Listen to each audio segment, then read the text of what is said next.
துதித்திடுவோம்.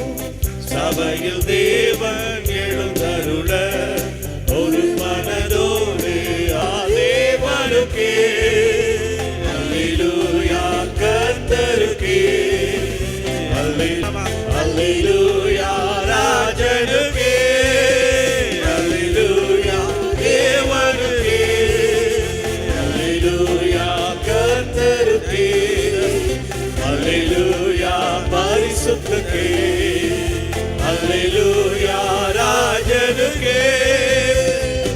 எங்கள் காலடி வழுவிடாமல் எங்கள் நடைகளை ஸ்திரப்படுத்தும். கண்மணி போல காத்தருளும் கிருபையால் நீரம் வழி நடத்தும். கண்மணி போல காத்தருளும்